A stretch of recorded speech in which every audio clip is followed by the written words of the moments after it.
I proceeded down the dark, abandoned street on a cold autumn night, my hands in the pockets of my trench coat as I desperately tried to stay warm.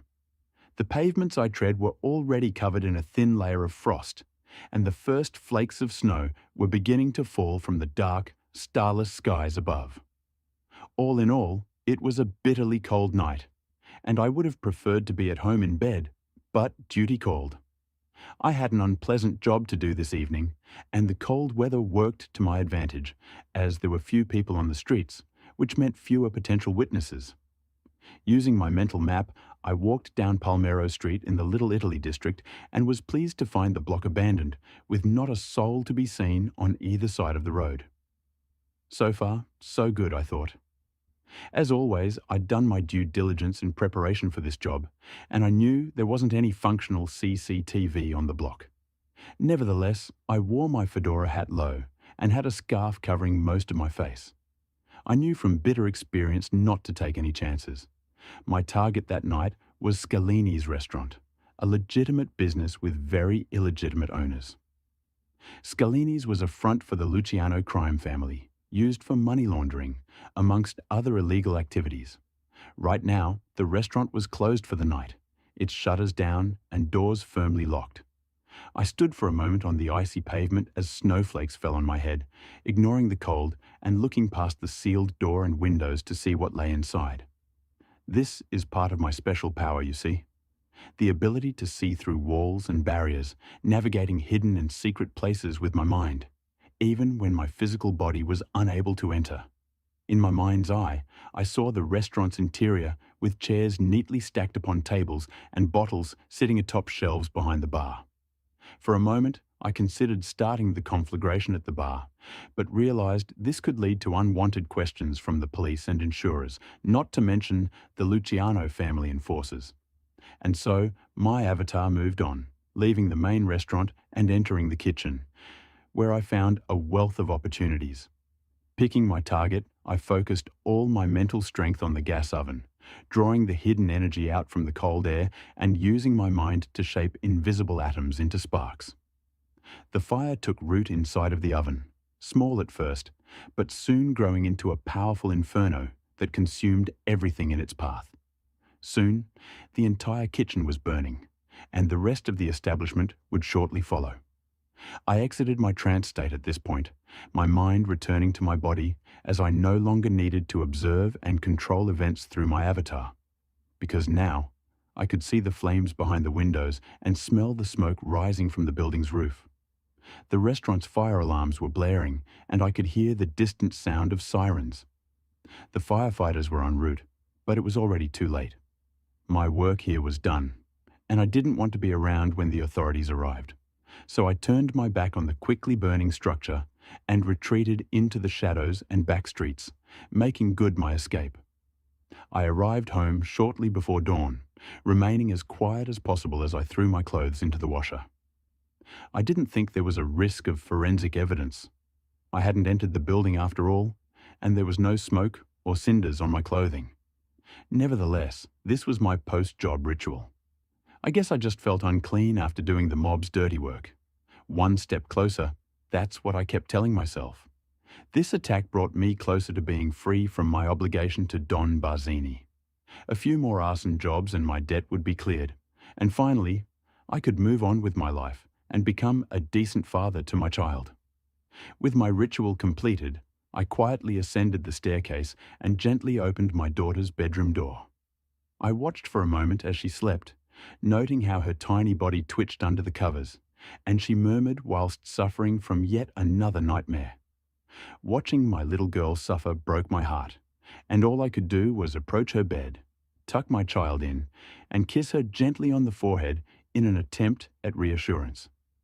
With this small act of fatherly love completed, I exited my daughter's room and went to my own bed, laying on the hard mattress and staring up at the ceiling.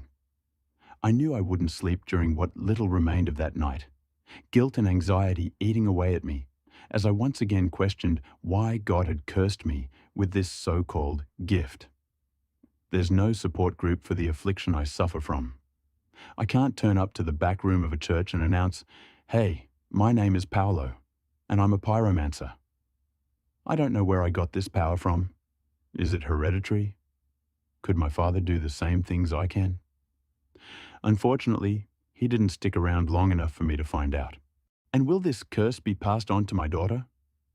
Will she inherit my powers once she comes of age? I pray every night that this won't be the case. I wouldn't wish this gift on my worst enemy, let alone the most important person in my life. More than anything, I just want my little girl to have a normal, safe, and happy life, especially after everything I've put her through. What can I say about my own upbringing? I haven't had an easy life. That's not an excuse for all the crap I've done, but it's the truth nonetheless. My father wasn't around, and my mother was a drunk. She had a series of abusive boyfriends, and I was a troubled kid who had taken a lot of beatings. Oddly, I can't remember the first time I created fire using nothing but the power of my mind. I know it started shortly after puberty and was initially closely linked to my emotions. When I felt angry or sad, I burned things, taking small comfort from the flames. I had no real control over my powers back then, and the reckless fires I started burned fiercely, destroying property and sometimes causing severe injuries. It was only later that I honed my skills, controlling both my emotions and the fires as my attacks became more targeted. I eventually realized I didn't even need to be in the same room or building to unleash a fiery inferno. I could leave my body in the moment, becoming an avatar who could move through walls and conjure flames from thin air. I'd like to say that I always used my powers for good, but sadly, this wasn't the case. I was a troubled kid in desperate need of money and sold my powers to the highest bidder, which eventually brought me into contact with the criminal underworld. So many arson attacks followed, too many to remember. In time, they all merge into one horrendous inferno in my memory. I became sickened by the violence and turned to alcohol and drugs, realizing that my powers were dulled whilst I was intoxicated. It was around this time that I fathered a child, but I wasn't there for her and her mother in the early years. My life spiraled out of control, and ultimately, I ended up in prison. This was a turning point for me. I got clean and kept my powers in check, becoming a new man by the time I got released. In a sad twist of fate, my ex-girlfriend died suddenly, and I was forced to become a full-time parent to my daughter, a girl of 10 who'd lived her short life without knowing her father. It wasn't easy taking her in, but this was the best thing to ever happen to me. I wanted so badly to be a good father and law-abiding citizen. But sadly, I couldn't escape from my past. My years of addiction had devastated my finances, and I still owed a substantial debt to my former employers, the notorious Barzini crime family. Threats were made, and I reluctantly agreed to pay off my debt the only way I knew how, by committing untraceable arson attacks and burning rival businesses like Scalini's to the ground. And so, this is the unfortunate situation I was in when my story began. I was walking a tightrope whilst trying to keep my two lives separate, but of course, it couldn't last. I met Silvio Barzini the next day in a mob-affiliated bar on the outskirts of Little Italy, arriving at lunchtime when the place would be quiet. I found Silvio sitting in a corner booth, nursing a small glass of red wine, and noted the finely tailored suit he wore. The mobster's appearance was always immaculate. Silvio didn't rise from his chair as I approached, instead smiling thinly as he watched me closely with his dark, predatory eyes. He motioned for me to take a seat in the booth, which I reluctantly did. Silvio was the Don's nephew and a rising star in the crime family.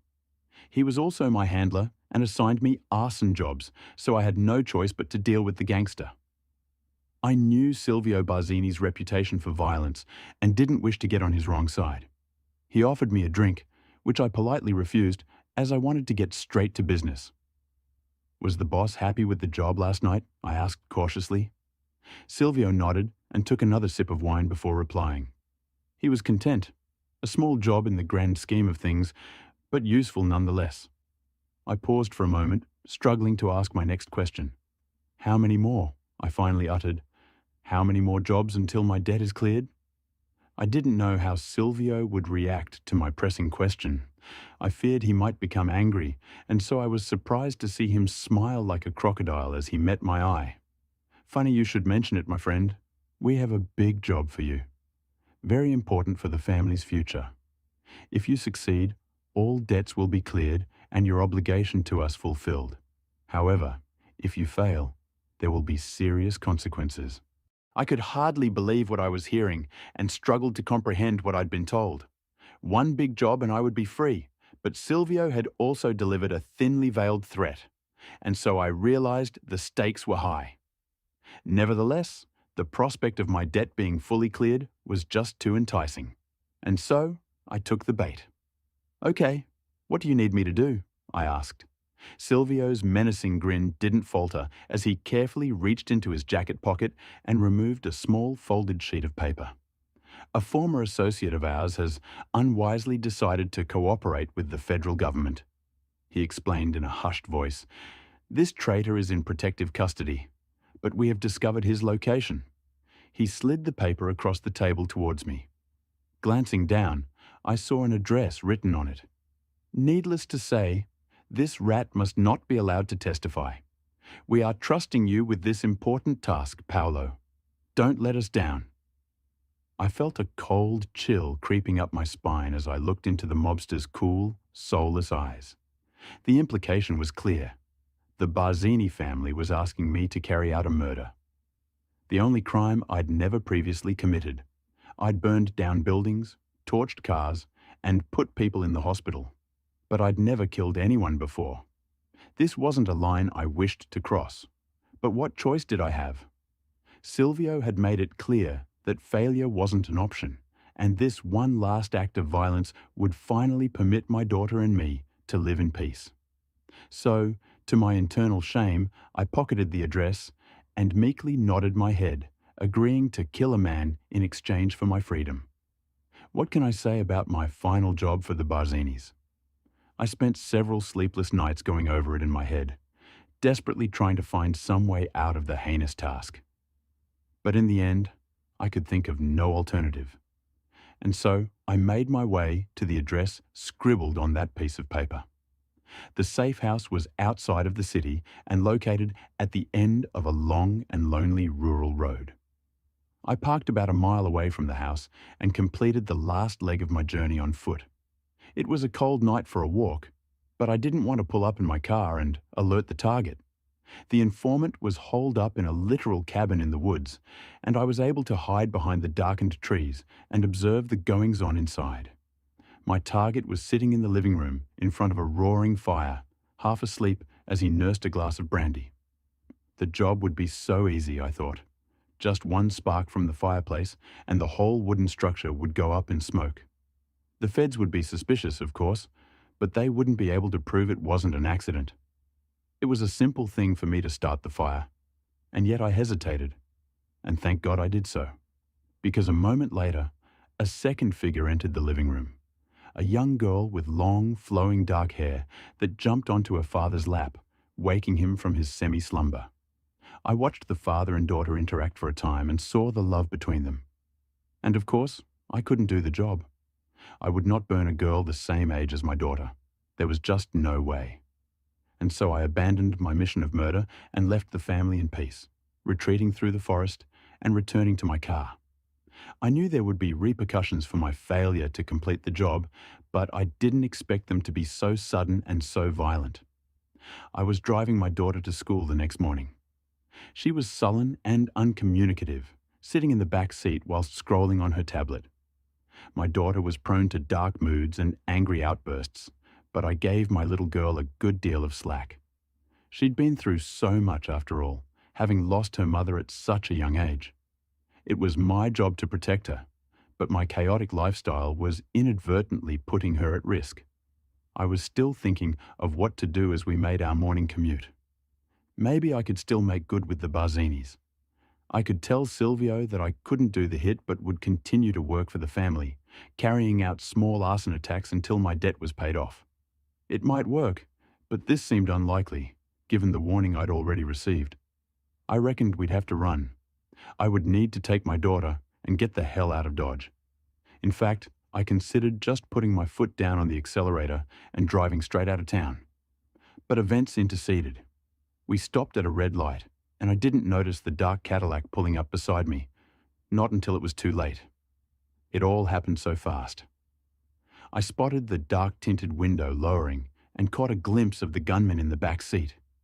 My instincts burst into action as I shouted a warning to my daughter and dove into the back seat to protect her. Simultaneously, the gunman opened fire, unleashing a stream of deadly bullets that tore through my car, shattering the windows and penetrating the interior. I heard my girl's scream of terror over the thunderous din of gunfire as I grabbed hold of her tiny body. The attack ended as quickly as it began, as the black car sped off through the lights, leaving a scene of devastation behind them. Pulling myself up, I soon realized that I hadn't been shot, but my daughter wasn't so lucky. To my horror, I looked down and saw my girl's wide eyes full of terror and pain. A bullet had torn into her right shoulder, and she was bleeding heavily. I fought hard to control my panic as I applied pressure on the wound, reassuring my daughter as I screamed at a passerby to call an ambulance. 2 days later, I was back on the streets, back on my old stomping grounds in Little Italy. My little girl had survived the shooting, but only just. The surgeons had removed the bullet from her shoulder, and she was in recovery. Her condition was serious but stable. If the bullet had struck an inch to the left, she'd be dead. I should have been with her in the hospital, but instead, I had one last job to do. The fear I had about my daughter's condition was soon replaced by raging anger, unlike anything I'd previously experienced. I knew she would never be safe as long as the Barzinis lived, and I wanted revenge on the bastards who'd done this to her.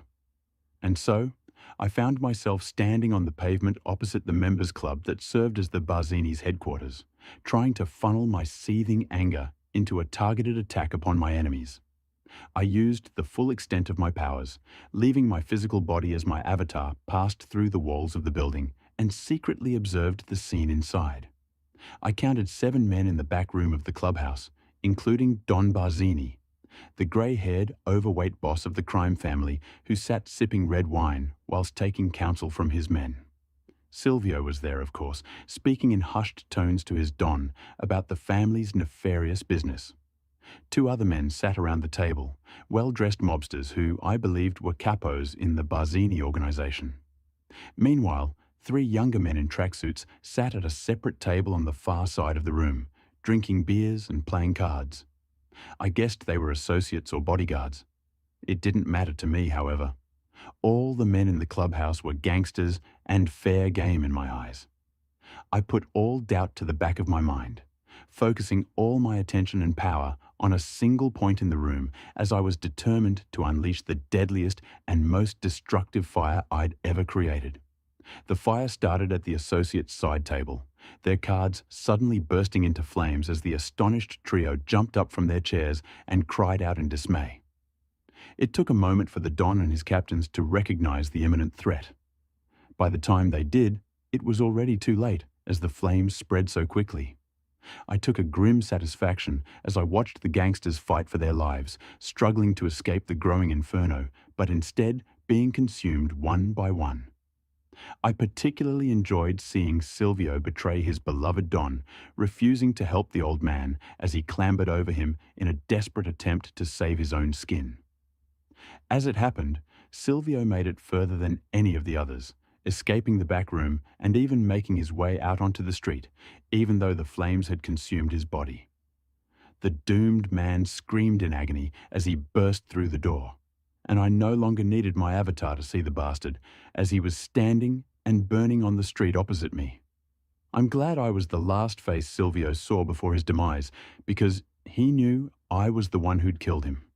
The gangster cried out as he tried to reach for his gun, but his body was burned beyond repair, and he collapsed down to the pavement as bystanders screamed and sirens blared in the distance. I smiled grimly, taking one last look at the raging inferno and charred bodies before I calmly fled from the scene. It didn't take long for the doubts to enter my head as I drove from the scene of the crime, still seeing the rising smoke and flashing lights in my rearview mirror. Honestly, I didn't regret killing those men in such a horrific manner.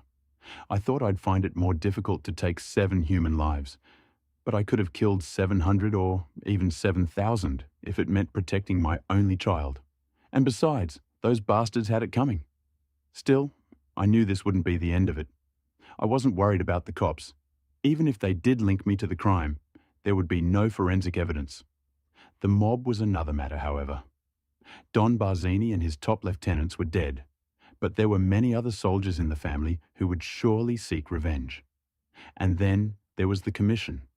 The other families might be happy to see Barzini gone, but they couldn't let such a brazen attack upon their organization slide. I knew I would never be safe from this day onwards. But what should I do? I fully intended to spend every hour and day at the hospital until my girl recovered. And then we'd run. The two of us would start up somewhere new under an assumed identity. Maybe it would work out, but I'd always be looking over my shoulder. I felt sick with worry as I walked down the hospital corridor and entered my daughter's room, seeing her asleep in bed, her shoulder wound bandaged, and an IV drip hooked into her arm. It broke my heart to see her like this, and I was so distracted that I almost missed the mysterious figure sitting in the corner of the room. "She was awake earlier," announced the intruder. "Still weak, of course, but the girl is strong and resilient. I believe she's well on the way to recovery." I turned defensively to face the newcomer, seeing a smart and handsome man dressed in a black polo neck that shot me a charming smile and met my gaze with sharp, focused eyes. I was understandably on edge and viewed the stranger as a threat, snarling at him as I narrowed my eyes. "Who the hell are you?" I demanded. The intruder shot me a disarming smile as he slowly rose from his seat and held out his hand in an apparent show of friendship. "Forgive me, Paolo," he said. "I apologize for the direct approach, but I just had to meet with you. My name is Mandrake, and I have a proposition for you, one which I think you'll be very interested to hear." I clenched my teeth and refused to shake his hand. Something about this guy wasn't right, and I remained highly suspicious. Honestly, my first instinct was to unleash violence, but this Mandrake character had me in a difficult position. I couldn't summon the flames in this small hospital room without putting my daughter at risk. Besides, Mandrake could easily draw a weapon and take me out before I could use my special power. Whoever this guy was, he was smart and held all the cards. "Are you one of Barzini's men?" I asked defensively. Mandrake let out a dry chuckle, shaking his head dismissively before responding. "Good Lord, no. I'm no gangster, Paolo. Quite the opposite, in fact. I'm not your enemy. Actually, I hope to be a good friend to you." He paused, motioning to the second chair at the opposite side of the room. "Please, Paolo. Please take a seat so we can talk." I didn't like this situation, but couldn't see that I had any choice. So I grabbed the chair and sat down opposite to him. "What is it you want from me?" I asked suspiciously. Mandrake's friendly smile didn't falter as he explained his intentions. "Well, Paolo, I know you and understand your situation. I also know what you did today, and I fully support your actions. Frankly, you've done our city a great service by eliminating the leadership of the Barzini crime family. You have a great power in your hands, Paolo. In the past, you've used these special skills for the benefit of criminals and gangsters. But no more, my new friend. I want you to work for me." I scoffed in contempt before replying, "So, you want me to burn people for your gang? To condemn more innocents to suffer and die?" Mandrake's grin faded ever so slightly as he spoke in a harsher tone. "I told you, Paolo, I'm not a gangster. In fact, I head up an organization of remarkable individuals like yourself who are fighting to end the reign of crime and terror that has plagued this city for too long. I believe you'll make a fine addition to our association." I shook my head, intrigued but not convinced. "No, I can't do this anymore," I replied. "I just want to keep my daughter safe." Mandrake nodded his head in apparent understanding, glancing over at my little girl, sleeping soundly in her bed. "I get it," Mandrake responded. "You're a loving and devoted father. That much is obvious. The Barzini crew deserved to die for what they did to her. But what about the other soldiers? The other families? As powerful as you are, Paolo, you and your daughter will never be safe from mob retaliation. But my organization can offer you both full protection. All I ask in return is loyalty. Now, my friend, what do you say?" The charming vigilante held out his hand once again.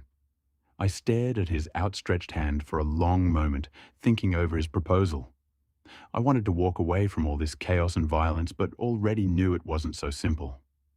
The mob was a threat I couldn't face alone, and a partnership with Mandrake might be the only way to keep my little girl safe.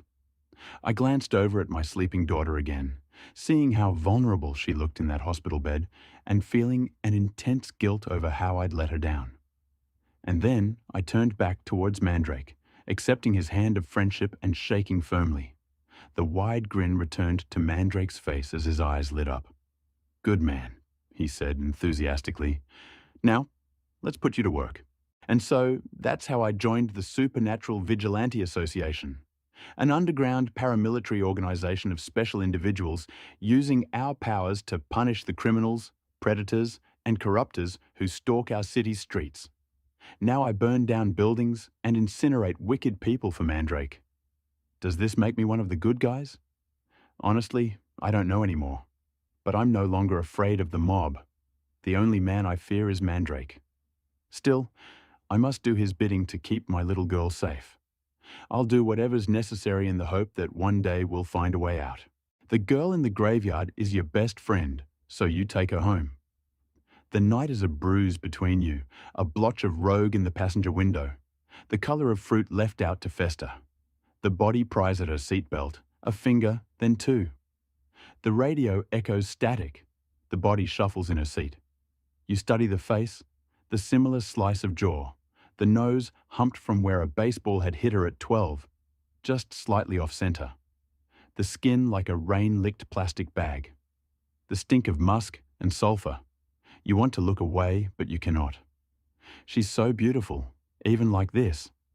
Your headlights rake warbled slits through the dirt road, a yellow like jaundice. Your hands are stiff from the cold, your lips cracked. The girl beside you is dead, and you are bringing her home. 4 days ago, you'd stepped into a hardware store and emerged with a shovel sturdy enough to lift a life on. 4 days you'd spent digging dirt in your own backyard yard until loam muddied under your fingernails and erratic holes split garden beds like the mouths of greedy beasts. Until you could sift through soil with your eyes closed, with a hand bound. 4 nights you had laid in your bed, staring at the pockmarked ceiling, wondering what it felt like to burn alive. Now, the shovel beats dull against the skin of your trunk, your hands gripping the steering wheel like a throat you're trying to silence. The body turns, dawn bleaching the salmon grey of her skin. The left eye slips from its socket and she pushes it back in with the heel of her hand. She smiles, head lolling like a marionette's. "Sorry, baby," her voice comes out strained. "I wasn't expecting company. I'm sure you understand." In a sickle of citrus moonlight, Adeline Marcus smiles up at you with shell-pale gums.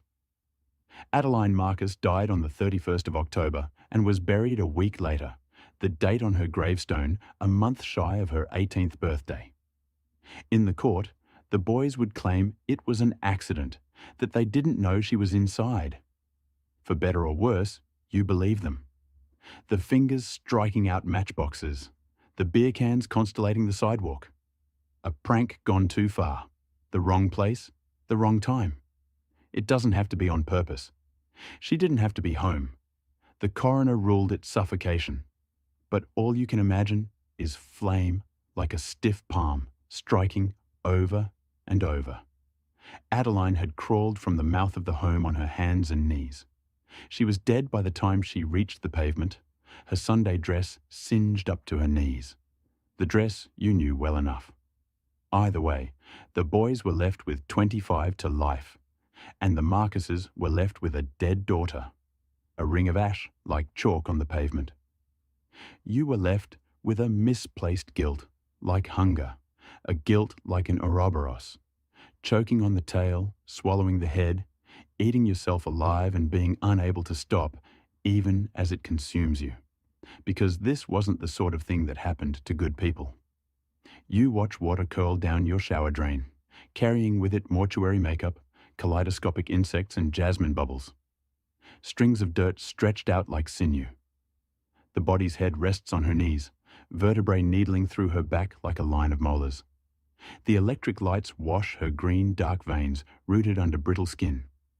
She turns her face to the showerhead and picks at the powdery sediment under her fingernails.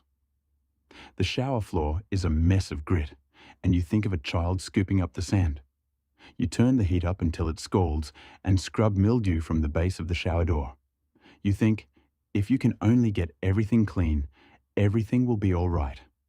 She turns her head and looks at you through eyes obscured by glass paneling. She says, "It's not as bad as all that. I don't even think I felt a thing." But she says it through lips the color of spoiled plums, so the sentiment doesn't ring true. You lift threadbare towels from the bottoms of your linen closet. You walk 3 times around your block and return to a corpse sat on your sofa like she has nowhere better to be. There are ants in your sugar bowl. You try to remove them, lift their crystal-knotted bodies on the prong of a fork, but they slip between the gaps and you are left with a mess bigger than when you started. Tea-brown sludge bleeding from thoraxes and the stink of vinegar. There's a dead girl on your sofa, but let's focus on the ants in your sugar bowl. The way they thread through cysts of white like veins on a leaf, like the capillaries that run through the skin of your face. You make tea anyway. You add too much milk and sit cross-legged in front of the body. She stares at you. You stare back. The two of you drink, and ribbons of watery milk pour clean out her trachea, the gaping hole in her chest. But she doesn't stop drinking until you do. "You're not looking at me," she says. "Not really." "Yes, I am." You twist your hands in the shag carpet. "Aren't I now?" "No," she says. "You're not." You leave your teacup on the floor, saucer and iris of yellow, and go upstairs. You take 2 cigarettes from the carton squashed on your father's desk and then think better of it. Press down with your heel until tobacco dissipates into the tawny carpet. You change your bedsheets twice. Eggshell white? No, grey with peonies. You make a second cup of tea. When you get back to the room, the body is still there. You are looking at her. You are not looking at her. "Do I disgust you?" she says. "No." She shakes her head, dark hair plastered to her shoulders like reeds. "No more than I always did." "You need to sleep," you say. "Baby," she tilts her head to one side, "sleeping is all I've ever done." The last time you saw Adeline Marcus alive was in the back of a stranger's car, parked on a stranger's street, with the taste of a stranger's tequila fresh between your lips. You were never too built for parties, so the outcome was a pair of girls who looked like they were playing dress-up. Blousy dresses with sleeves like a nun's, thrift store necklaces noosing your necks, shoplifted lipstick which she hid beneath her mattress, more wax than pigment. But in the citrus peel of street lights, in the low trill of distant music, the two of you looked beautiful. She had her legs curled under her and was sitting sideways in the back seat, her hand resting on your knee and the other palmed against the window, a song on her lips that you couldn't quite place. You were too close, but it was night, and everyone was inside and drunk. And sometimes we all need to feel closer than we should be, to lose ourselves a little. The song melted on her lips, swallowed into the limp press of salvia and booze, and you said something like, "I think I should go home now." And she said something like, "Have another drink." And so you did. You let her pour the liquor into the flimsy mouths of red plastic cups and watched her swallow. She said, "You're so pretty." And you said, "I think you should stop." And she said, "Just let me say that one thing." And you wanted to say, "Stop fucking looking at me like that." And you wanted to say, "I want to crawl inside you and make a life for myself in the city of your mind." And you wanted to say, "Let's just be quiet. Let's just not talk. Let's just not ruin a good thing by telling the truth." Instead, you pushed open the passenger door, stumbled out onto the skin of vein blue sidewalk. "I'm going home now." The body lays with her back to your bed, hands worming in the floral sheets, chestnut hair spilling across her throat, past the ballpoint pen-marred bedposts, over the grey skin of her forehead. You are thinking about the silken mouth of a coffin. You are thinking of how she looked when you pulled her from the rose mouth of heaven. The radiator hums, a lace curtain bellies your open window. She rolls over onto her side, slots her hands together like pieces of a decaying jigsaw puzzle. You still can't even look at me. Her mouth moves too slowly, words like chewing gum. Why am I here, Bet? What's it for? There are pink crescent moons on the bed of your palms from the bite of your nails. She pulls her knees to her chest, and a bone cracks. She pulls her knees to her chest, and a molar tumbles from between her keyhole lips. You can only love me when I'm not here. You can only love me when there's nothing left to love. You press your cheek to the cool spread of linen beside her. You listen to the steady beat of your heart, the way you can feel it in your fingertips, entirely singular. Don't tell anyone, you say. Did you want it to die with me, Bet? She shifts and her hair falls against the nape of your neck. Were you glad it was silenced? Don't tell anyone, you say again. She sighs, lays herself back down so you're face to face. Crooked nose, eye pulling from its socket, the onset of grey-green decay wreathing her jaw, the smell of soil and rot and cicada-heavy nighttime. Who could I tell? She brushes your hand. I'm not really here. And suddenly you can imagine, it is your fists splitting beer cans in two like overripe fruit. It is your fingers on the matchbox, your fingers striking out. But you both know the house would still be on fire, and you both know you'd leave alone. You take her hand. You put your face in the crook of her neck and beg forgiveness from a ghost. The squat blue-grey building hummed with danger. Was this where he would find Sophia? Whatever happened, Otis knew after tonight everything would change. Even in the barren wasteland of the old industrial district, the cement block warehouse stood out. Like an ancient mausoleum, the words "Ghost Ship" were painted in 6-foot-tall letters high across the front of the crumbling facade. An auto body shop and a cell phone store girded in steel bars shared the block, but the warehouse was a thing apart.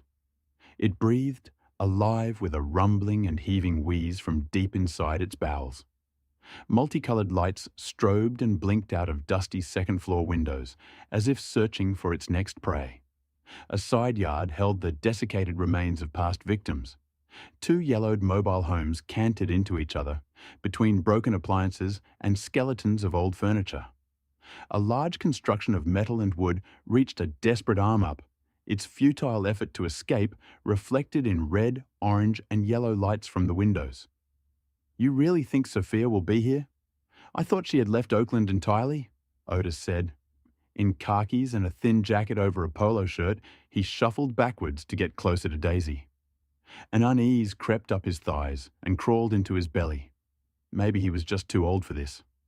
Women and men, girls and boys really, walked by him toward the ghost ship as if he was just another stop signpost, easy to ignore on the cold and clear December night. Daisy, 22, the same age as Sophia and his last connection to her, wore a button-front jean skirt and a bomber jacket over a cropped black t-shirt. She stepped away to put more distance between them. Like I said on the phone, Mr. Shea, she reposted the link to this show by Golden Donna. If your daughter's into them, she will be here. The ghost ship shows are insane. You can call me Otis, Daisy. He stared at the grey building as it swallowed people one by one. Maybe I'll just watch for her out here. He rubbed his bald head. He examined each woman who walked in, scrutinizing their hair and the tilt of their shoulders, hoping for Sophia. Guilt at her disappearance gnawed at him. Would he even recognize her? And if he found her, would she listen to him? A cold wind blew from where Daisy had stood, and he found her walking across the street. Come on, you have to see inside. After 6 days, this was as close as he had been to finding her. The police were no help. They just repeated the same questions over and over, practically blaming him for her disappearance. He had found Daisy on Instagram, and after listening to his story, she agreed to help track down her old friend from middle school. He needed to find Sophia, convince her to listen to reason, before the police found her, or his world would fall apart. He followed Daisy. Rust and graffiti covered the large metal roll-up door to the warehouse, shut tight for years. Otis followed Daisy through the small door cut into it, the only entry into the building. Dust, mold, and the stink of unwashed bodies assaulted him. Otis blinked against the dim light, and at the unbelievable scene that surrounded him.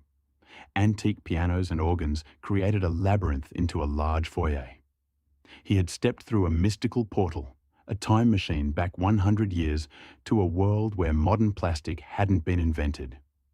Items of dark wood, steel or bronze were everywhere. He dodged an overstuffed red leather chair to enter a lounge area where three red and black checkered cloth lamps balanced on an Art Deco radio festooned with a string of white lights. Old couches covered with rugs and ottomans dotted the space. He saw a stairway to his right, while a hallway, created by positioning wood pallets and drawers stacked to the ceiling, stretched out ahead of him. Light from nearby rooms leaked out of the walls around him, made up of wood scraps hammered into rough 2x4 frames. Paintings and tapestries covered the partitions, picture frames, posters, and clocks hung from nails and balanced on tilted shelves. A faded red and green flag stapled to the ceiling sagged down, brushing his head. Otis ducked, lifting his hands to hold the walls back that suddenly seemed to squeeze in. He couldn't get enough air. He gasped in short breaths. A hard edge poked sharp into Otis's shoulder, and he leapt to the side, landing on a fire extinguisher and then overturning a stack of hardcover books. They clattered to the floor, bouncing off the layers of rugs covering the cement. He then made the mistake of looking up.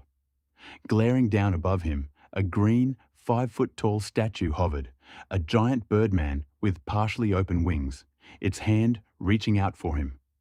Oh my God! Electric fear sparked up his back, shooting him to his feet, escaping backwards until he backed into another wall, rattling the statuettes, a collection of 12-inch tall black jazz musicians on a shelf. Otis spun away again. Shit! What is this? That's a statue of Garuda, Daisy said, pointing to the green god above her. Hindu god of flight. There's so much junk. It's art. Daisy waved both hands. Isn't it amazing? All made and collected by the artists in this collective. Is this place legal? Maybe we should go. Otis squeezed himself tight, trying to breathe in the cramped space. Why don't we look through the downstairs first? Daisy pointed to the narrow hall. The walls of the hallway contained scraps of wood siding and old recycled doors in different fading colors. 2 steps down the hallway, Otis looked in a room to see 2 men and 1 woman laid back on couches, feet stretched out on a fur-covered footstool. Another woman painted a man's fingernails, her purple hair gently swaying as she leaned over her work. An old swing tune poured out of an ancient record player, mixing with the thick cannabis smoke in the airless lounge. The singer on the scratched record crooned, "Don't want to set the world on fire." Turning into the next cubby-hole room, Otis saw a silver Airstream trailer on 4 flat tires across from several mushroom-infested couches and an ancient television in a wooden frame. Across the hall, a yellow light illuminated a small room. An upright piano leaned against a tilted love seat next to an armoire overstuffed with clothes. Thick orange extension cords stretched across the ceiling and along the walls. A hot plate and electric kettle balanced on one small table. A camping stove with several green butane tanks squatted next to it. People live here? Otis asked, mouth gaping. I thought you said it was an artist's studio and a theatre. Yes, and a place to live, Daisy said. Where else can an artist find a roof over her head? Rents are impossible. People are desperate. Do you know another place like this? Not everyone has first months, last months, security deposit, credit score. Daisy counted on purple manicured fingers' rental requirements. These people living here play music, write stories, they create art exhibits, anything to create beauty. Daisy shrugged. Just because they live on the creative edge, they shouldn't get to eat, have a place to lay their head? Daisy turned to sit on the bright green velvet love seat, rubbing the soft material under her hand as her eyes caressed the collection of pre-war movie posters high on the wall. Wouldn't you want to live here? She pointed. Bet Davis, Ingrid Bergman, oh, Clark Gable. Ah, I would thrive here. She threw her head back. It's safe, like a warm, cozy nest. How could someone live here? It's all trash and dirt and so many people. Otis sneered. A sleeve of a faded jean jacket reached out to Otis from the Art Deco wardrobe. Its specific color and worn cuff flared his memory like a struck match. Sophia hadn't wanted to stay, but he offered a glass of wine, a slice of the pizza he had ordered in. That night was special. They shared stories, and he knew she felt it too. Their connection. They had been so close, her bright, joyful laugh. Once she passed out, he had carefully removed her jean jacket, the soft cloth still warm from her body. Then he moved on to the rest of her clothes. He lifted up his sleeves to his nose. Did it smell like her? Her skin? Her hair? He fought his memory, trying to remember what she smelled like. I was at a frat party at Cal last weekend. Daisy interrupted his thoughts. This place is way nicer than that cesspool. Less chance of getting drugged and raped too. Daisy stood, folded her arms, then popped her hip out. We should go. Otis pushed the sleeve back into the closet, but instead of staying put, the jacket fell out. A hand-drawn zigzag pattern of black lines covered the back panel of the jacket in an artistic swirl. A design he recognized. "This is Sophia's jacket," Otis cried out. He pulled open the door of the armoire as if Sophia herself was in it, pulling out dresses and jeans, underwear and bras, leggings and sweaters, tossing them all onto the Persian carpeted floor. "What are you doing?" a voice screamed behind him. Otis turned, but the young woman was not Sophia. "I'm looking for Sophia, my daughter. She's not in my closet. Damn, those are mine." The woman squealed louder, diving against Otis to shove him away, grasping a pair of black leggings and a pink bra tight against her. She waved the bra at Otis. "Don't you know to leave other people's possessions alone?" Light pink hair covered her face. Black drips of mascara streaked against pale cheeks. "I'm sorry, it's just this jacket. Where did you get it?" Otis stammered. "A girl gave it to me. I said I liked it, and she pushed it on me, something about memories." The girl's eyes darted between Otis, Daisy, and her clothes piled on the floor. Was she, light brown hair, about 5'5", brown eyes? Otis leaned in, searching for recognition. The girl collapsed down amongst her strewn clothes. "Maybe. When's the last time you saw her? Yesterday? Day before? She's around. She lives here." Tumblers in a puzzle box clicked, an answer for how she could have disappeared so completely from his search. "Probably upstairs right now. She loves that kind of music," she said. "What's your name?" Otis asked. "Jojo." "Thanks for your help, Jojo. If you see her again, let her know her dad's looking for her." Otis gripped the jacket in both hands. He spun slowly, blinking against posters, scraps of wood, and overstuffed couches surrounding him. He couldn't even find the door where he got in. "How do we get upstairs?" "This way." Otis pointed past a small mobile home up on blocks. "No." Jojo gestured to her left. "There's only one way up, the front stairs." "Jacket?" Otis handed it back, nodding to Daisy. "Let's go." The lights flickered once, then twice. "What's that?" Daisy jerked up. "Happens all the time." Jojo shook her head. "The electricity here is whack." The crowd, all young, beautiful people, had grown. One by one they flowed in through the small door, filling the front lounge, spinning, pointing, and laughing at the art stapled, nailed or glued to every square inch. A queue formed to get up the stairs. The switchback, handmade steps, pieced together from wood scraps and packing pallets, shook so much Otis held up the line, waiting for them to clear before he felt safe walking up. Otis came up through a hole cut in the second floor.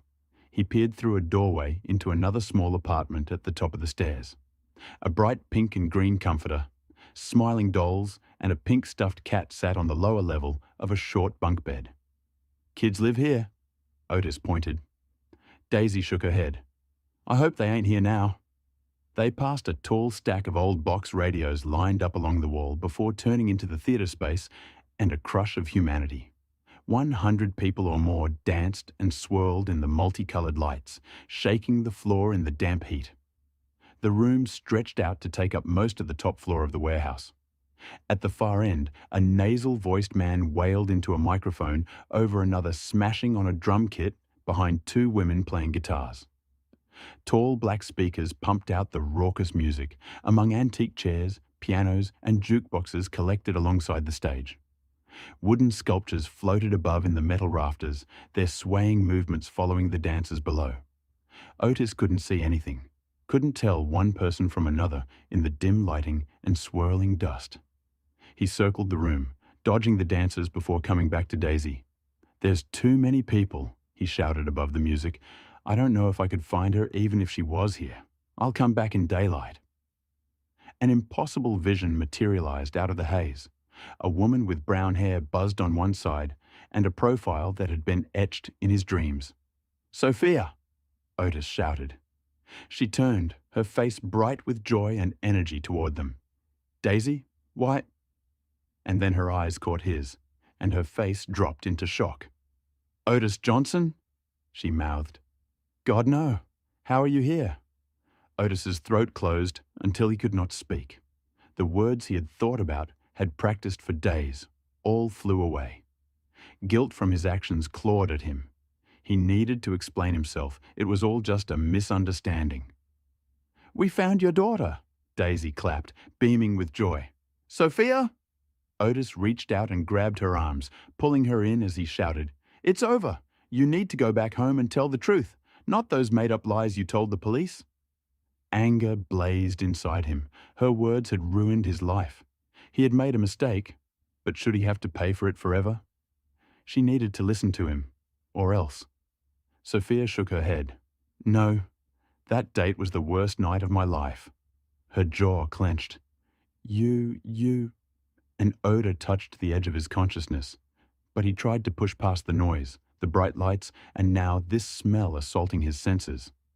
What was Sophia trying to say? Otis twisted his head to put his ear near her mouth. A movement across the room caught his attention. A man pointed, shouting words he couldn't hear over the thunder from the speakers. Sophia spoke again. Otis felt her hot breath on his cheek. "You fucking raped me. You drugged me and raped me, then threatened my life. You're a monster." "What?" Otis said. Then it all flooded in. What he had been trying to block out. Fire. The music turned to distorted squeals as the musicians dove into the crowd still holding their guitars. The drummer fell into his kit. The cymbals crashed while he still held his drumsticks up, waving them as magic wands to stop the smoke. The wall behind the now empty bandstand flickered orange, while black smoke curled up the wall, thick arms shooting into the rafters before its fingers began stretching back down. "No!" She twisted free and tried to leave, but the crowd running to escape held her in place. A boom echoed in the room, and the back wall fell in, a huge bellows forcing hot air and flames toward them. "We have to go!" Daisy ducked against the heat. All around them, people screamed toward the staircase. Dancers, who moments ago swirled in the music, rushed to the exit, clogging the narrow opening. The black fingers of smoke curled down and around to grip each person as if in a fist, clogging their airways, blocking their vision, and throwing them into confusion.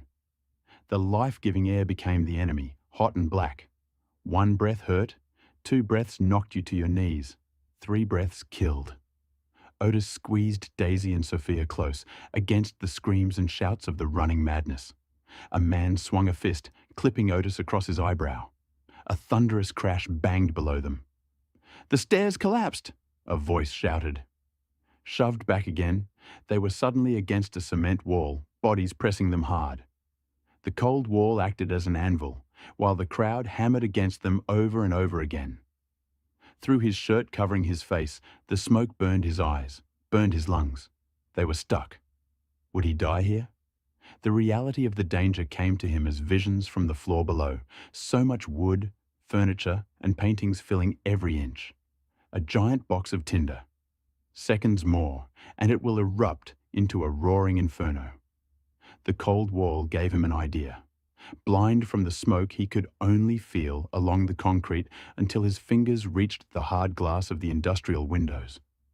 He slammed his arm into the metal and glass once, twice, and then pulling back, he dropped his shoulder, and with a snap, he was through.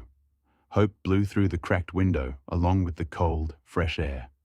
"You have to jump!" Otis shouted to the two women. He cleared what he could of the glass, the sharp edges slicing his hands. Feeling their hesitation, he pushed them both out. Otis invoked the god Garuda as the two women leapt away from the fire, disappearing into the billowing smoke. Otis stood at the window against the cold air of reality. He had found Sophia, but the illusion he could escape his fate was over. He turned back into the inferno. Someone followed me on my morning run. At first, I didn't think anything of the blob of pink flesh and neon green clothing far behind me on the trail. But as I made one turn after another, I noticed that the blob stayed on my tail. No, it was getting larger. Uneasily, I sped up. It was just paranoia, I knew, but someone tapped me on the shoulder. I whirled around, my hands raised defensively. Neon green tracksuit. Brown hair pulled into a tousled ponytail.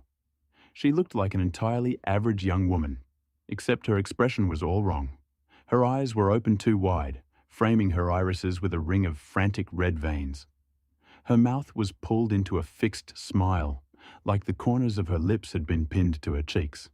She spoke, her face not moving, except for her tongue flicking out between bright white teeth. "It's not in your attic." Then her face dropped into a relaxed expression, and she jogged past me. I stood there for a moment, my brain stuttering, before I convinced myself that it must have been a prank of some sort. Pushing the incident from my mind, I went home, showered, and headed to work. But her words stuck with me. There had been sounds from my attic last night, thuds and groans overhead at 3 a.m. Animals on the roof, I thought, the wind whipping through the branches of the old oak. But what if it had been something more sinister? As soon as I got home that evening, I went to my bedroom and pulled down the ladder to the attic.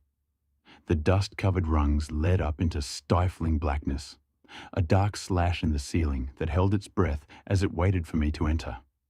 I grabbed a flashlight and a hammer from my toolbox before climbing up. The attic looked exactly as I remembered it, every surface covered in alternating stripes of pale wood and staticky insulation. Nothing looked amiss until I got to the far end, where I found a dark blob that spanned several planks. The insulation in between was darker too, an unsettling reddish-brown. I touched one of the planks. It was wet. A slimy monster, the paranoid voice at the back of my head suggested, feasting on gory prey. Or, my common sense argued back, a water leak. Satisfied, I headed back down, making a mental note to call a handyman. Still, I slept fitfully that night, my ears straining for every whisper of sound. The floorboards creaked constantly, but the attic, thankfully, was silent. Exhausted, I called an Uber to work the next morning. The driver, a middle-aged man with round glasses and thinning hair, chatted amiably about the weather as he pinched and zoomed on the route on his phone. He stopped mid-sentence. Confused, I looked up from buckling my seatbelt. Number bulging eyes, cracked lips, hoarse words slipping through an unnaturally stretched smile. "It's not under your bed?"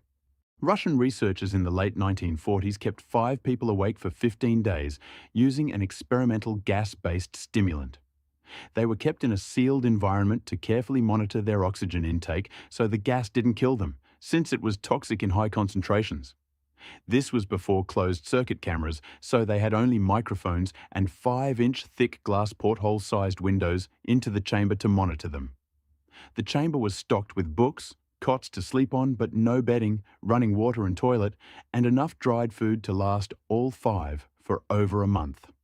The test subjects were political prisoners deemed enemies of the state during World War II. Everything was fine for the first 5 days. The subjects hardly complained, having been promised, falsely, that they would be freed if they submitted to the test and did not sleep for 30 days. Their conversations and activities were monitored, and it was noted that they continued to talk about increasingly traumatic incidents in their past and the general tone of their conversations took on a darker aspect after the 4-day mark. After 5 days, they started to complain about the circumstances and events that lead them to where they were, and started to demonstrate severe paranoia. They stopped talking to each other and began alternately whispering to the microphones and one-way mirrored portholes. Oddly, they all seemed to think they could win the trust of the experimenters by turning over their comrades, the other subjects in captivity with them. At first, the researchers suspected this was an effect of the gas itself. After 9 days, the first of them started screaming. He ran the length of the chamber repeatedly yelling at the top of his lungs for 3 hours straight. He continued attempting to scream, but was only able to produce occasional squeaks. The researchers postulated that he had physically torn his vocal cords. The most surprising thing about this behavior is how the other captives reacted to it, or rather, didn't react to it. They continued whispering to the microphones until the second of the captives started to scream. The 2 non-screaming captives took the books apart, smeared page after page with their own feces, and pasted them calmly over the glass portholes. The screaming promptly stopped. So did the whispering to the microphones. After 3 more days passed, the researchers checked the microphones hourly to make sure they were working, since they thought it impossible that no sound could be coming with 5 people inside. The oxygen consumption in the chamber indicated that all 5 must still be alive. In fact, it was the amount of oxygen 5 people would consume at a very heavy level of strenuous exercise. On the morning of the 14th day, the researchers did something they said they would not do to get a reaction from the captives. They used the intercom inside the chamber, hoping to provoke any response from the captives they were afraid were either dead or vegetables.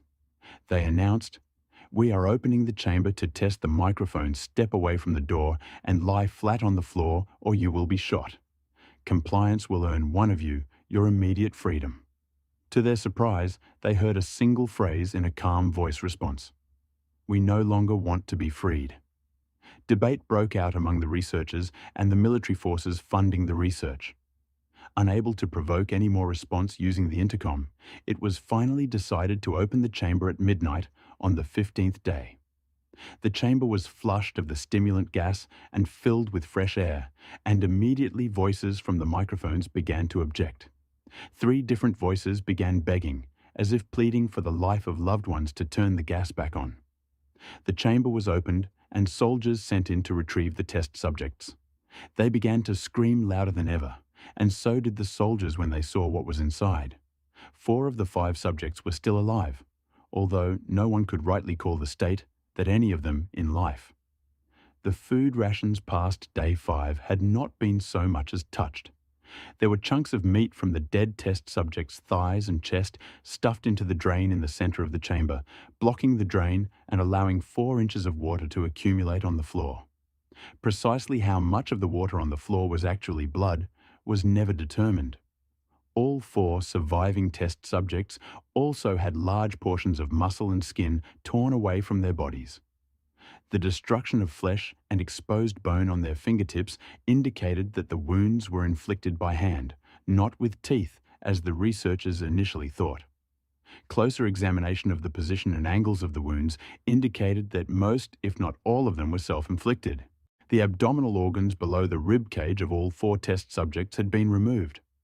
While the heart, lungs, and diaphragm remained in place, the skin and most of the muscles attached to the ribs had been ripped off, exposing the lungs through the rib cage. All the blood vessels and organs remained intact. They had just been taken out and laid on the floor, fanning out around the eviscerated but still living bodies of the subjects. The digestive tract of all 4 could be seen to be working, digesting food. It quickly became apparent that what they were digesting was their own flesh that they had ripped off and eaten over the course of days. Most of the soldiers were Russian special operatives at the facility, but still many refused to return to the chamber to remove the test subjects. They continued to scream to be left in the chamber and alternately begged and demanded that the gas be turned back on, lest they fall asleep. To everyone's surprise, the test subjects put up a fierce fight in the process of being removed from the chamber. One of the Russian soldiers died from having his throat ripped out. Another was gravely injured by having his testicles ripped off and an artery in his leg severed by one of the subject's teeth. Another 5 of the soldiers lost their lives, if you count ones that committed suicide in the weeks following the incident. In the struggle, one of the 4 living subjects had his spleen ruptured and he bled out almost immediately. The medical researchers attempted to sedate him, but this proved impossible. He was injected with more than 10 times the human dose of a morphine derivative and still fought like a cornered animal, breaking the ribs and arm of one doctor. When heart was seen to beat for a full 2 minutes after he had bled out, to the point there was more air in his vascular system than blood. Even after it stopped, he continued to scream and flail for another 3 minutes, struggling to attack anyone in reach, and just repeating the word "more" over and over, weaker and weaker, until he finally fell silent. The surviving 3 test subjects were heavily restrained and moved to a medical facility. The 2 with intact vocal cords continuously begging for the gas, demanding to be kept awake. The most injured of the 3 was taken to the only surgical operating room that the facility had. In the process of preparing the subject to have his organs placed back within his body, it was found that he was effectively immune to the sedative they had given him to prepare him for the surgery. He fought furiously against his restraints when the anesthetic gas was brought out to put him under. He managed to tear most of the way through a 4-inch wide leather strap on one wrist, even though the weight of a 200-pound soldier was holding that wrist as well. It took only a little more anesthetic than normal to put him under, and the instant his eyelids fluttered and closed, his heart stopped. In the autopsy of the test subject that died on the operating table, it was found that his blood had triple the normal level of oxygen. His muscles that were still attached to his skeleton were badly torn, and he had broken 9 bones in his struggle to not be subdued. Most of them were from the force his own muscles had exerted on them. The second survivor had been the first of the group of 5 to start screaming. His vocal cords destroyed, he was unable to beg or object to surgery, and he only reacted by shaking his head violently in disapproval when the anesthetic gas was brought near him. He shook his head yes when someone suggested, reluctantly, they try the surgery without anesthetic, and did not react for the entire 6-hour procedure of replacing his abdominal organs and attempting to cover them with what remained of his skin. The surgeon presiding stated repeatedly that it should be medically possible for the patient to still be alive. One terrified nurse assisting the surgery stated that she had seen the patient's mouth curl into a smile several times whenever his eyes met hers. When the surgery ended, the subject looked at the surgeon and began to wheeze loudly, attempting to talk while struggling. Assuming this must be something of drastic importance, the surgeon had a pen and pad fetched so the patient could write his message. It was simple: keep cutting. The other 2 test subjects were given the same surgery, both without anesthetic as well, although they had to be injected with a paralytic for the duration of the operation. The surgeon found it impossible to perform the operation while the patients laughed continuously. Once paralyzed, the subjects could only follow the attending researchers with their eyes. The paralytic cleared their system in an abnormally short period of time, and they were soon trying to escape their bonds. The moment they could speak, they were again asking for the stimulant gas. The researchers tried asking why they had injured themselves, why they had ripped out their own guts, and why they wanted to be given the gas again. Only one response was given: I must remain awake. All 3 subjects' restraints were reinforced, and they were placed back into the chamber, awaiting determination as to what should be done with them. The researchers, facing the wrath of their military benefactors for having failed the stated goals of their project, considered euthanizing the surviving subjects. The commanding officer, a former KGB agent, instead saw potential and wanted to see what would happen if they were put back on the gas. The researchers strongly objected, but were overruled. In preparation for being sealed in the chamber again, the subjects were connected to an EEG monitor and had their restraints padded for long-term confinement. To everyone's surprise, all 3 stopped struggling the moment it was let slip that they were going back on the gas. It was obvious that at this point, all 3 were putting up a great struggle to stay awake. One of the subjects that could speak was humming loudly and continuously. The mute subject was straining his legs against the leather bonds with all his might, first left, then right, then left again for something to focus on. The remaining subject was holding his head off his pillow and blinking rapidly. Having been the first to be wired for EEG, most of the researchers were monitoring his brainwaves in surprise. They were normal most of the time, but sometimes flatlined inexplicably. It looked as if he were repeatedly suffering from brain death before returning to normal. As they focused on paper scrolling out of the brainwave monitor, only one nurse saw his eyes slip shut at the same moment his head hit the pillow. His brainwaves immediately changed to that of a deep sleep, then flatlined for the last time as his heart simultaneously stopped. The only remaining subject that could speak started screaming to be sealed in now. His brainwaves showed the same flatlines as one who had just died from falling asleep. The commander gave the order to seal the chamber with both subjects inside, as well as 3 researchers. One of the named 3 immediately drew his gun and shot the commander point blank between the eyes, then turned the gun on the mute subject and blew his brains out as well. He pointed his gun at the remaining subject, still restrained to a bed as the remaining members of the medical and research team fled the room. "I won't be locked in here with these things. Not with you," he screamed at the man strapped to the table. "What are you?" he demanded. "I must know." The subject smiled. "Have you forgotten so easily?" the subject asked. "We are you.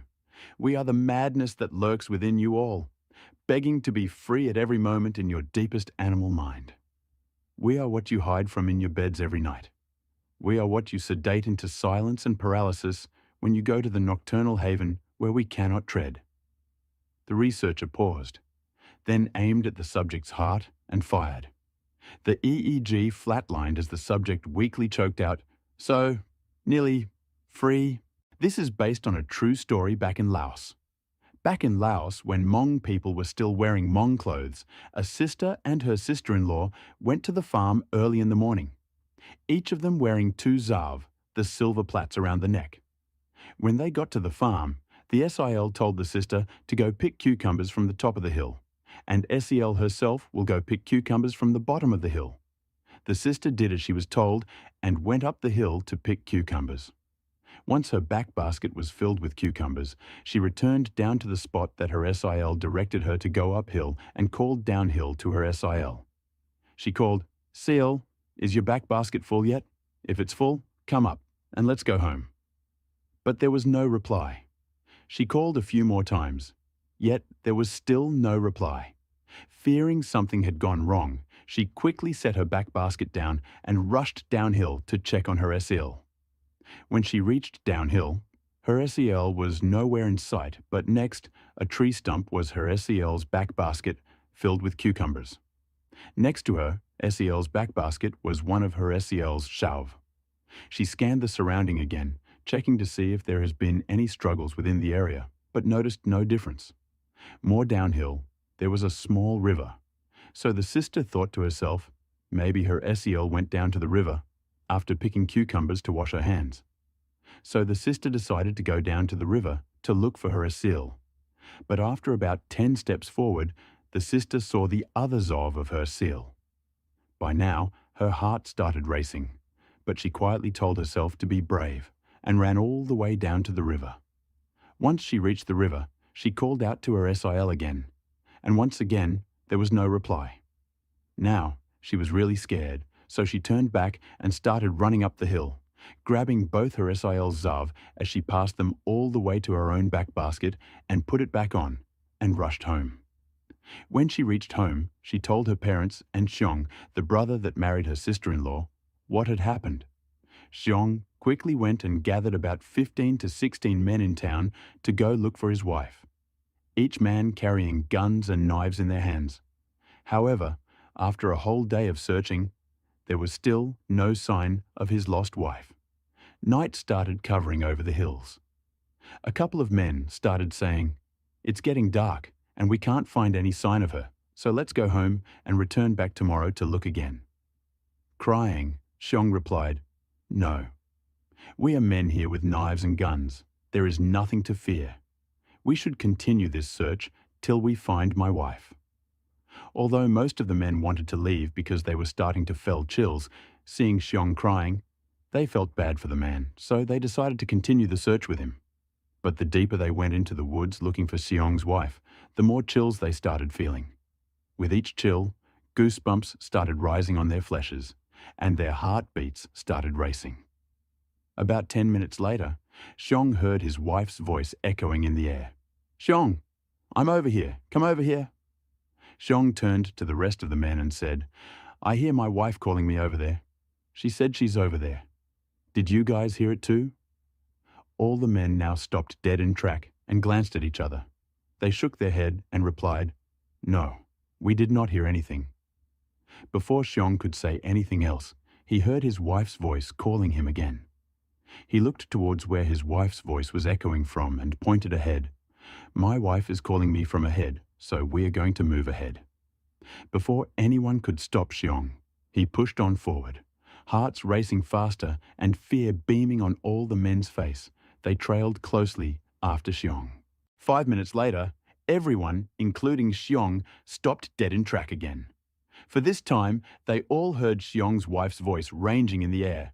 "Xiong, I'm over here. Come over here." One of the men noticed the voice was too close to them, so he quickly said, "Your wife sounds very nearby. Let's get our guns ready." Everyone started pulling bullets out of their pockets and stuffing it in their guns. As Xiong reached into his pockets for his bullets, he pulled out instead his wife's ring. By now, Xiong's heart shook with chills as he said quietly, "This is my wife's ring. She wore it this morning. How did it get into my pocket?" Upon hearing this, everyone now shook with fear of what was going on, but they pushed forward. However, after 3 to 4 steps only, they saw on the ground in front of them Xiong's wife's dead body, which was torn and eaten all by something. The only parts left were the head connected to half her neck and left shoulder to her arm. By now, night had covered every inch of the woods. One of the men turned to Xiong and said, "Now that we have found your wife's body, it's too dark to do anything, so let's cut down some wood and bamboo and make treehouse above ground to rest.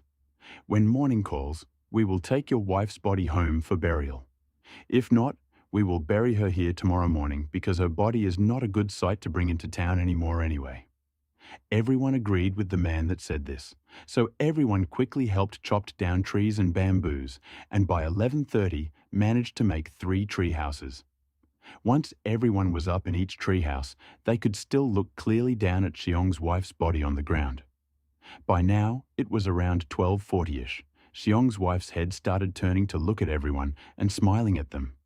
Even though they were all men, seeing this sight made them feel lifeless. After Xiong's wife's head turned and smiled at everyone, it turned back to its dead position and laid still again. Now the man that told them all to make the treehouse directed that no one is allowed to go to sleep. They are all going to stay awake and see what's going to happen next. An hour later, Xiong's wife's head turned again and smiled at them. This time, her hand, too, raised up as if pointing to them. By now, some of the men peed in their pants without shame. Another man in the group thought for a while and said, "It looks like she's trying to tell someone or something that we are up here." Once those words were out, everyone started shooting guns down below around Xiong's wife's body. Another man said, "This is too scary. We all have to man up and stay till dusk. We are not going to take her body home. We will just bury her here." After talking about it amongst themselves, everyone agreed. By 4 in the morning, they climbed down, divided the men into 2 groups, a group to dig Xiong's wife's grave, and a group to guard the surrounding. They managed to bury Xiong's wife's half-body. Before leaving, Xiong kneeled in front of his wife's grave and cried, "I loved you so much when you were alive. Why did you treat me so nasty now that you are gone? Is it because there is something or someone I cannot see forcing you to do this to me? No matter what, even though you scared me like this, I will love you always. Our life together will end this way. Sorry I'm not able to take you home with me." After that, everyone came home, and the story of Xiong's wife echoed throughout town. This story was first told by one of the men that went with Xiong that day, and since then it has been passed down generations after generations. Everything was great when my husband and I first moved into the new apartment in Fresno, California. We were finally getting our life started. We just moved out of the in-laws, not saying I hated living there, but it was finally the real deal.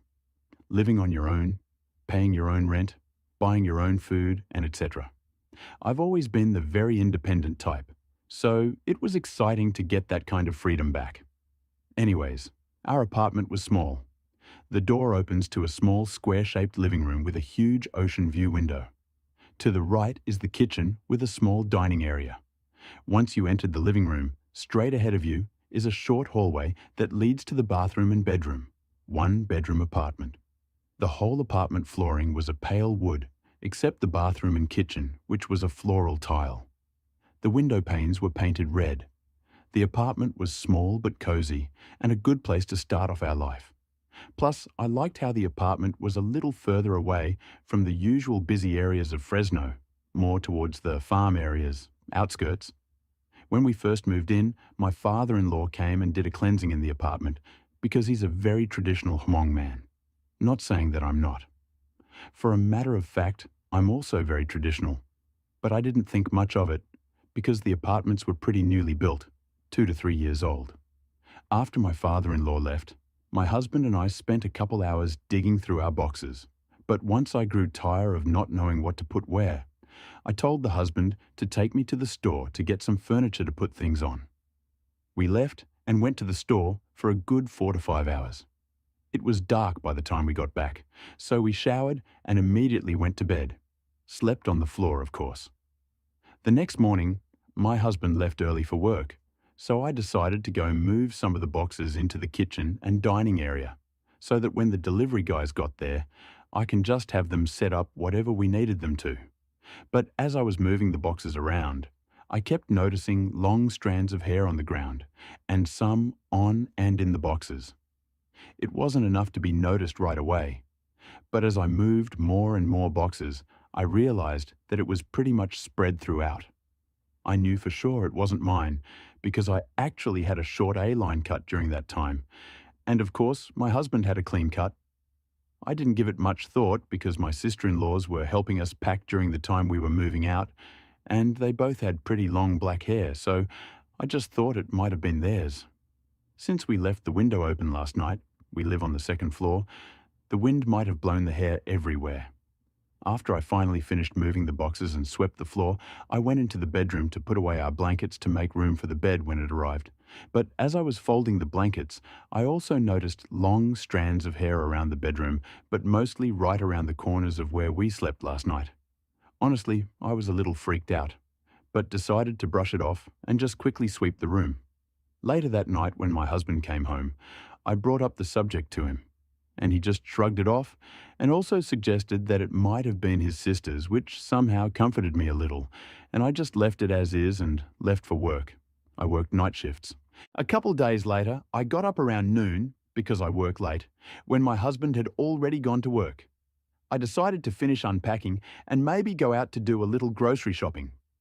While I was cleaning and unpacking, I also noticed strands of long hair laying around the floor and furniture. This time, there seemed to be more. I quickly went and checked the bedroom and also noticed the hair inside the bedroom again. Then I went and slowly checked around the corners of the hallway and kitchen, but didn't notice any more hair than 1 or 2. Finally, I went into the bathroom, where my husband and I get ready in the morning. But there were only evidence of our own short hair. I even went as far as checking the bed and pillow for hair because if our hair is falling out that much that it's filling the living room and bedroom, I kind of figured most should be on the pillows or bathroom. But once again, I only found evidence of our short hair. It was only a strand or 2. I tried not to think too much about it and quickly finished cleaning and mopping the whole apartment corner to corner, then left for work. By the time I got off work, I completely forgot about the events in the morning because I was exhausted from a long night of work and just wanted to get home and dive into bed and sleep. The whole apartment was dark when I opened the door to enter, indicating that my husband was probably asleep, so I decided not to turn on the lights to distract him. Instead, I turned the flashlight on my phone and guided my way towards the bedroom. I was planning to quickly grab some clothes, shower, and just get into bed. But as I opened the bedroom door, from the small amount of light coming through the window, I can make out the bump on the bed, my sleeping husband. But my eyes were quickly drawn to a silhouette of a woman standing beside him on the bed. The first thing that came to my mind was that he was cheating on me. So I quickly reached out and turned on the bedroom lights. I was ready to pounce on my husband. But right as the light came on, the silhouette figure suddenly disappeared right before my eyes. I felt a deep drop in my heart, and my body suddenly grew weak. Before I knew it, my knees started shaking uncontrollably. I knew what I was feeling, and it was pure terror. My husband quickly jumps out of bed like he was out of breath, and looked up at me like he was surprised to see me. I don't know if he even noticed the fear on my face, but before I can say anything, he jumped out of bed and flew into my arms, shouting, "Unc, thank you, honey, for waking me up. I was having the worst nightmare ever. I felt I couldn't move my body and like I was being sat on." What my husband said to me terrified me even more. But I decided not to say anything to him or scare him anymore, so I just quickly brushed the fear off and told him to go back to sleep. As I laid there in that bed that night, all I felt and heard was the pounding of horror in my heart. For sure, when those lights came on earlier, I believe that what I saw was a long-haired, pale female woman towering over my husband, with her eyes rolled back and blue dead tongue hanging loosely at the side of her mouth. The girl in the graveyard is your best friend, so you take her home. The night is a bruise between you, a blotch of rogue in the passenger window, the colour of fruit left out to fester. The body pries at her seatbelt, a finger, then two. The radio echoes static, the body shuffles in her seat. You study the face, the similar slice of jaw, the nose humped from where a baseball had hit her at 12, just slightly off centre. The skin like a rain-licked plastic bag, the stink of musk and sulphur. You want to look away, but you cannot. She's so beautiful, even like this. Your headlights rake warbled slits through the dirt road, a yellow like jaundice. Your hands are stiff from the cold, your lips cracked. The girl beside you is dead, and you are bringing her home. 4 days ago, you'd stepped into a hardware store and emerged with a shovel sturdy enough to lift a life on. 4 days you'd spent digging dirt in your own backyard until loam muddied under your fingernails and erratic holes split garden beds like the mouths of greedy beasts. Until you could sift through soil with your eyes closed, with a hand bound. 4 nights you had laid in your bed, staring at the pockmarked ceiling, wondering what it felt like to burn alive. Now, the shovel beats dull against the skin of your trunk, your hands gripping the steering wheel like a throat you're trying to silence. The body turns, dawn bleaching the salmon grey of her skin. The left eye slips from its socket and she pushes it back in with the heel of her hand. She smiles, head lolling like a marionette's. "Sorry, baby." Her voice comes out strained. "I wasn't expecting company. I'm sure you understand." In a sickle of citrus moonlight, Adeline Marcus smiles up at you with shell-pale gums. Adeline Marcus died on the 31st of October and was buried a week later, the date on her gravestone a month shy of her 18th birthday. In the court, the boys would claim it was an accident, that they didn't know she was inside. For better or worse, you believe them. The fingers striking out matchboxes, the beer cans constellating the sidewalk, a prank gone too far, the wrong place, the wrong time. It doesn't have to be on purpose. She didn't have to be home. The coroner ruled it suffocation, but all you can imagine is flame like a stiff palm striking over and over. Adeline had crawled from the mouth of the home on her hands and knees. She was dead by the time she reached the pavement, her Sunday dress singed up to her knees, the dress you knew well enough. Either way, the boys were left with 25 to life, and the Marcuses were left with a dead daughter, a ring of ash like chalk on the pavement. You were left with a misplaced guilt like hunger, a guilt like an Ouroboros, choking on the tail, swallowing the head, eating yourself alive and being unable to stop, even as it consumes you. Because this wasn't the sort of thing that happened to good people. You watch water curl down your shower drain, carrying with it mortuary makeup, kaleidoscopic insects and jasmine bubbles. Strings of dirt stretched out like sinew. The body's head rests on her knees, vertebrae needling through her back like a line of molars. The electric lights wash her green, dark veins rooted under brittle skin. She turns her face to the showerhead and picks at the powdery sediment under her fingernails. The shower floor is a mess of grit, and you think of a child scooping up the sand. You turn the heat up until it scalds and scrub mildew from the base of the shower door. You think, if you can only get everything clean, everything will be all right. She turns her head and looks at you through eyes obscured by glass paneling. She says, "It's not as bad as all that. I don't even think I felt a thing." But she says it through lips the color of spoiled plums, so the sentiment doesn't ring true. You lift threadbare towels from the bottoms of your linen closet. You walk 3 times around your block and return to a corpse sat on your sofa like she has nowhere better to be. There are ants in your sugar bowl. You try to remove them, lift their crystal knotted bodies on the prong of a fork, but they slip between the gaps and you are left with a mess bigger than when you started. Tea-brown sludge bleeding from thoraxes and the stink of vinegar. There's a dead girl on your sofa, but let's focus on the ants in your sugar bowl. The way they thread through cysts of white like veins on a leaf, like the capillaries that run through the skin of your face. You make tea anyway. You add too much milk and sit cross-legged in front of the body. She stares at you.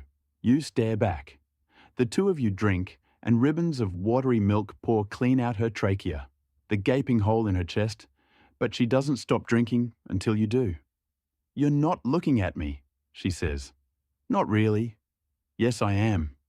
You twist your hands in the shag carpet. "Aren't I now?" "No," she says. "You're not." You leave your teacup on the floor, saucer and iris of yellow, and go upstairs. You take 2 cigarettes from the carton squashed on your father's desk and then think better of it, press down with your heel until tobacco dissipates into the tawny carpet. You change your bedsheets twice, eggshell white, no, grey with peonies. You make a second cup of tea. When you get back to the room, the body is still there. You are looking at her. You are not looking at her. "Do I disgust you?" she says. "No." She shakes her head, dark hair plastered to her shoulders like reeds. "No more than I always did." "You need to sleep," you say. "Baby?" She tilts her head to one side. "Sleeping is all I've ever done."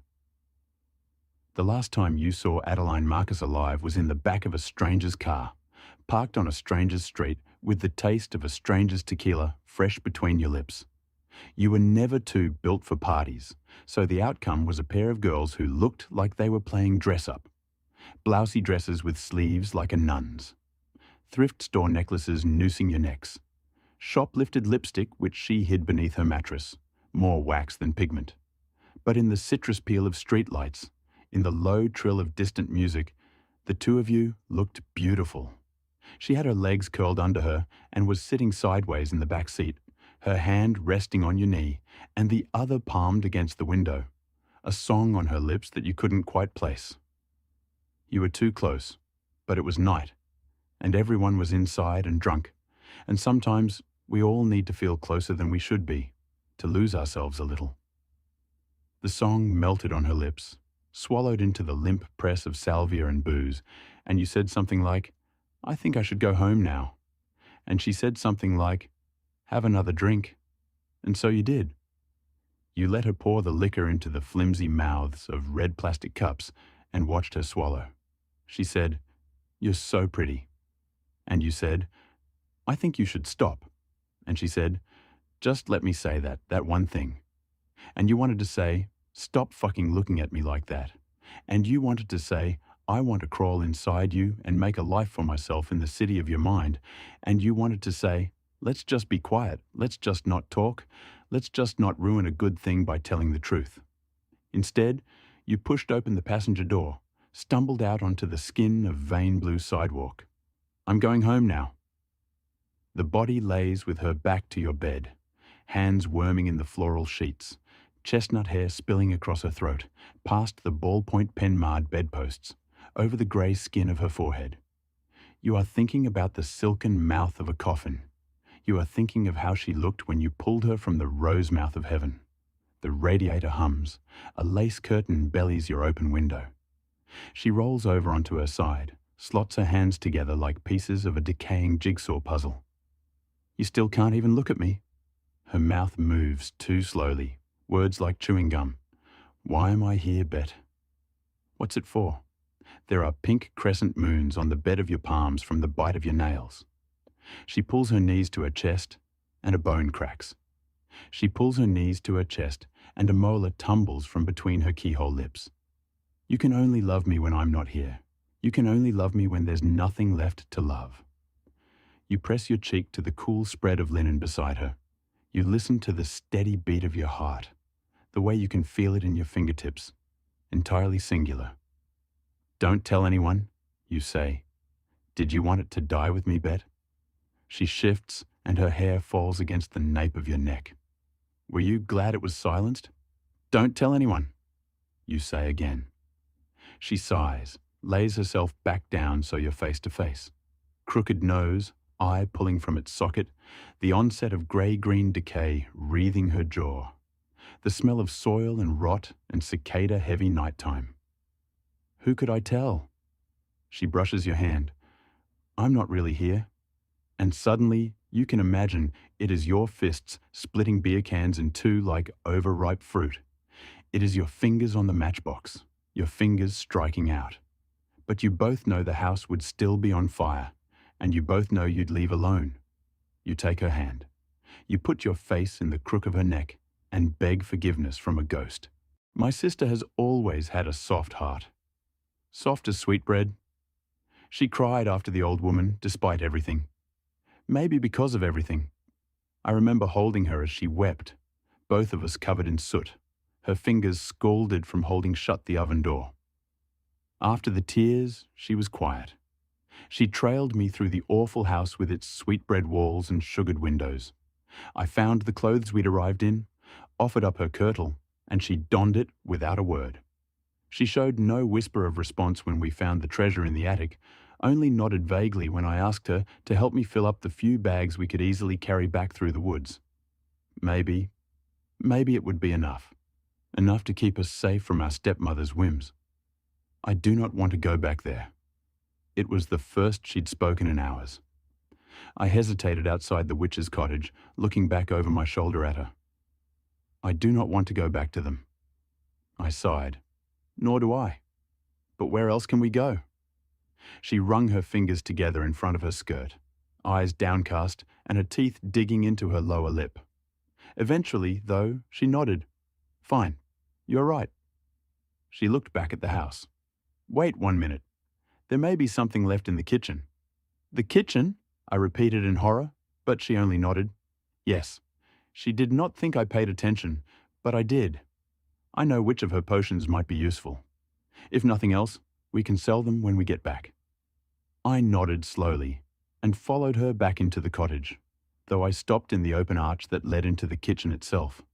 She moved easily through the space, reminding me painfully of just how long she had been under the witch's thumb while the horrid crone tried to fatten me like a prize hog. She collected some dozen bottles and vials, tucking them carefully in between the bolts of silks and satins we had pilfered from the attic before returning to me. Let us go. Though there was no trail this time, she seemed to know her way through the trees. I asked how, once, when we paused to wait out the dark. But all she said was that she simply knew now, as though the forest spoke to her in a way it hadn't before. I felt the first thrill of fear at that, but I knew that she was still so scared herself. I refused to let her see it. I tried to coax her into dreaming about what sort of life we might have with the witch's pilfered treasure, and managed to earn a wan smile for my efforts. But it was cold and dark, and soon enough we simply huddled together under a gnarled tree as we waited for the deepest part of night to pass. When greyish dawnlight began to filter through the leaves, she was the first to stand. She had gone quiet again, and only answered me with faint hums or single words as we continued on our way. She seemed more comfortable to be leading us now, but something in the set of her shoulders reminded me of something. Something I could not quite name. Eventually, I lapsed into her silence. When the trees broke apart to reveal the familiar shape of our father's home, she froze. Then she broke into a run, and I was only half a step behind her. The door was already opening when we reached the stoop, and our father met us with his arms open and tears in his eyes. He held us close and apologized, over and over, praising the Lord's name. I embraced him in turn, but alongside the relief in my chest, there was an anger in my gut. It had started a spark, but over the length of our trek back through the woods had grown into a steady flame. I met my sister's eyes over our father's shoulder, and a chill ran through me. If my anger was a flame, then hers was the dead cold of darkest winter. Our father explained that our stepmother had been stricken ill not long after we left. She was in her room now, asleep, and had been for days. He did not expect her to recover, though he had been following the physician's orders as best he could. "Perhaps she shall rally to see you," he offered us hopefully.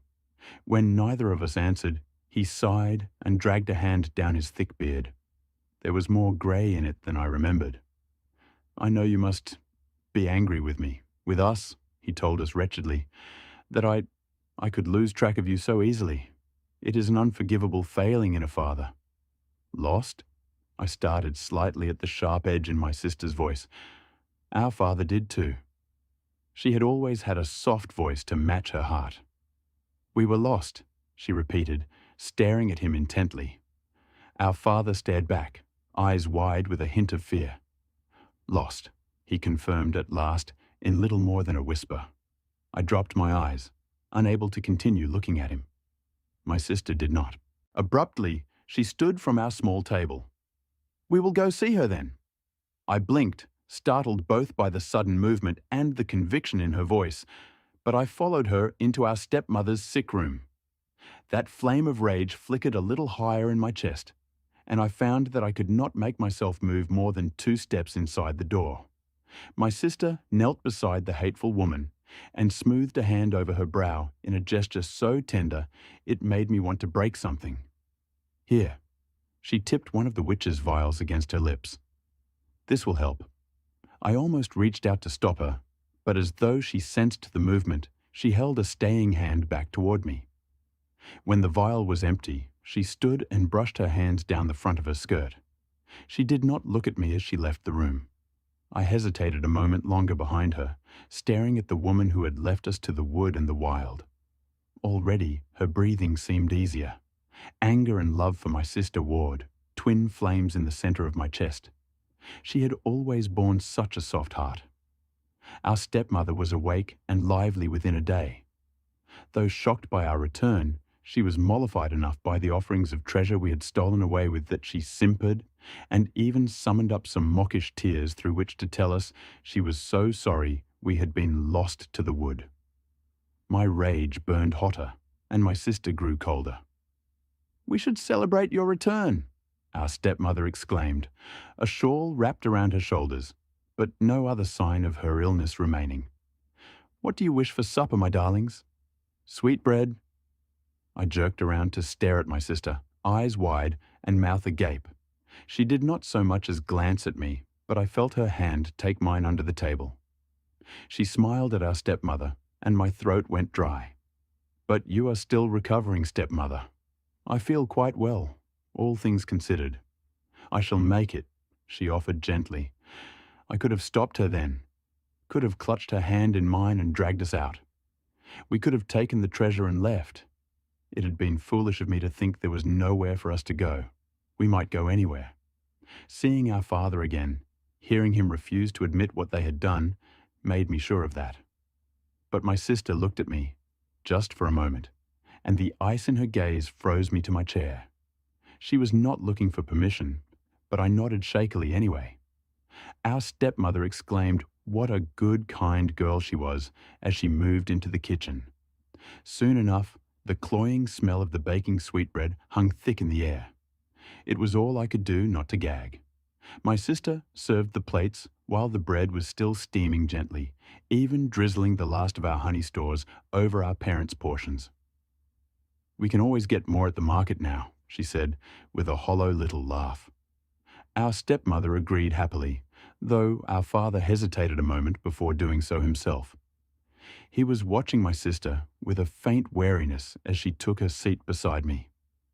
"Go on then, let us eat." They did. We sat in silence. It took our stepmother first. A faint cough, a furrow in her brow. She looked up with confusion, which changed quickly to a horrified realization as she stared at my sister. "You—" Our father choked, red spattering his lips. I looked away, squeezing my sister's hand tight, where she had once more taken it beneath the table. We were desperate," he strangled out, reaching for her pleadingly. "I did not want to. She made me." My sister shook her head. "You let her." He collapsed forward onto the table, his breath a wheezing rattle that grew fainter with each passing moment. Our stepmother tried to lunge for us, but her legs gave out and she sprawled across the floor. A scarlet trail, like candied jam, trickled from the corner of her mouth. "You," she gasped again, glaring balefully up at my sister. "You, little witch." They both began to convulse. I buried my face in my sister's shoulder. I could feel her stroking my hair. Even without raising my head, I knew she did not look away until their last breaths had faded into silence. Then she simply stood, her hand still in mine. We were both silent as we gathered up our bags, still unpacked by the front door, and stepped out into the cool evening. "You are afraid." I swallowed. Yes." She smiled at me, squeezed my hand again, and all I felt was cold. "You do not need to be. I will protect you." My sister has always had a soft heart. Soft as poisoned sweetbread. 2 years ago, I stared into the eyes of a little dead girl. She was sprawled on some highway, deep in what used to be the Midwest, her dead, fermenting eyes staring past me, and up, into the sun-bleached sky. They didn't leave many bodies behind when they left. Didn't want to find skeletons when they came back, I assume. Her skin was dark and leathery. There was a hole growing in her cheek. Blue tendrils came twirling out of the rotted, bony mass with those little orange tips. I wished they were green. I miss the trees, the grass. The closest thing to nature are the dead bodies with the synthetic viruses, eating themselves towards the clouds. Puny fingernail scratches on deep blue skin. She might have been dead for 3 months, 6 at a stretch. The first thing I felt when I saw her was excitement. She was the closest thing I'd seen to another person in 6 years. My father's body had been more pristine, less infected by the now, a perfect conservation of the then. There was only the tight, red little hole in his temple, the pool of dark, sticky blood pooling around bits of his brain, staring at me like a sick, foaming, red-furred dog. His eyes were stained red by blood, and they sat uncomfortably in their sockets, dislodged by the force of a bullet tearing it all up behind them. He was smiling, a slash of red teeth, red eyes popping. I half expected them to flick towards me, half expected the revolver, still lying loosely in his palm, to fire a matching shot through my own temple. I was relieved when he killed himself, as I was when I saw the dark hole in that little girl's cheek. I took the gun. I took his shoes. I turned around, and I left. As I reached the crest of the yellow hill, I looked back at him, lying like roadkill on the highway, in the dead, yellow grass, our truck lying upside down, smoking, a few feet away. I wiped blood from my forehead, and I pressed on, the sun belching like a toad white bubble of heat that burst around me periodically. There was a similar gunshot in the little girl's calf that poked out from her purple nightgown. It was the nightgown that made me vomit. I heaved onto the tarmac. I heaved, and I heaved. She was so young, the same age as me probably, when I left my father's corpse to rot in the fat white sun that turned the sky grey from its heat. It happened in the night, I thought, sitting on the tarmac, staring at the little dead girl. There were faint, sun-baked faint tire marks on the road. She had gone, I thought. So young. She died, seething with red-hot pain, alone in the inky night. Not an inkling of who she once might have been. The sun was rising, the sky was losing her blue. The pile of vomit to my side would begin to cook soon, like a stinking goose egg in a frying pan. I stood up. I looked at her once more, a china doll, cracked up and fading in the sun. I turned my head back to the road, the tarmac melting into a black puddle on the horizon. It had been the last wink of winter that day, or what would have been winter. My diary says so, March 3rd. It's almost definitely wrong. The last time I was really sure of the day, the month, the year. I was 9. The day the school caught fire and burned down. The village burned for a week. The school was first, a black plume into the purpley grey midday sky. The grass was already threadbare, yellow. The buildings were lazy, wooden shacks standing crooked, haphazard, peeling rows like a pile of matches. It's difficult to build, gather materials, do anything at all, when you swelter all day under a rock or in a shack, waiting for the midnight hours. The village burned, and then Grandma picked up bleach on the exodus, and soon everybody was gone, my father on his way. That day, after seeing the dead girl, I had collected enough gas and food to wait out the summer in the caves. They were damp, dripping places if you went down far enough. It stank of rotted bodies, those who had starved or gone. But it was cool. It was dark. It was safer than third-degree burns and snarling tumours all summer long. I remember I'd left it so late that I knew to stop driving and lie in the grass under the car. I usually passed out from the heat after an hour or so. When the sun was lower in the sky, orange and red, the sky green and pink, I poured water over myself, guzzled it through my cracked bleeding lips. And then I drove and I drove. I'd left it so late, so dangerously late, that towards the end of the journey they started appearing in the sky. Small black dots at first, but they got bigger. They're ships, full of, I don't know, probably scientists in grey coats, watching, waiting for everything to die so they could start again. They're nothing but black pebbles in the sunset to me, and they disappear in the safety of the night. Black pebbles, no windows, no movement, no noise. They've no exhaust fumes, no visible sign of life.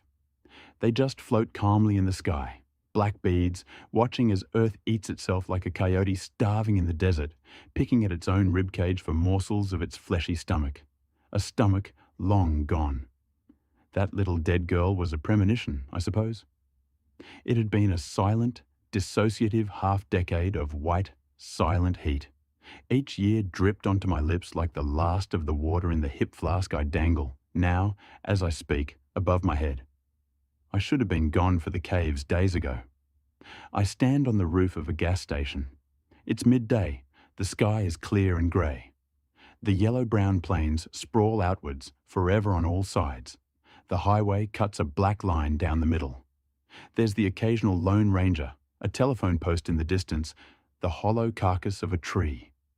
It's silent. So silent. Silence as deafening as a red sea, crashing down on my shoulders and burrowing into my dry, blistered throat. There's blood leaking from the blisters in my cheeks. It starts to boil slowly, etching teary burns down my chin, down my neck. I don't feel it. I don't feel anything. I'm a pair of eyes. I forgot the cave long ago. I've been waiting for this day, the last day of winter, the last wink. I hold my arms outstretched. From somewhere far away, much bluer and greener, much louder, if I squint, I can feel them burn like an old photograph on the campfire. The sensation starts to feel like rain, cold and relieving. I bleached myself intentionally. I went to one of the rotted bodies deep in the caves. A man. In the torchlight, his eyes were milky and half-closed, his mouth slack. There was a bottle of something that had rolled away from his right hand. There were foamy remnants on his lips. He reminded me of my little brother, Jeffrey. Maybe if he had grown up in the green and blue world, then he would have looked like that. I kissed his forehead. I began to forget not long after.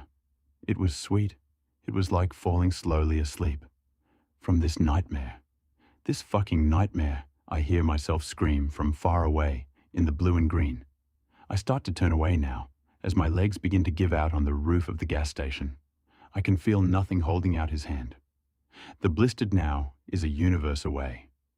Just before I turn and walk down the hill, the rain pouring onto my neck, blurring my vision into a sweet, comfortable grey, expansive, eternal grey, I see that little dead girl lying on the highway, sprawled out on the scorched earth. I smile as I slip away. I smile at her red, unblinking eyes.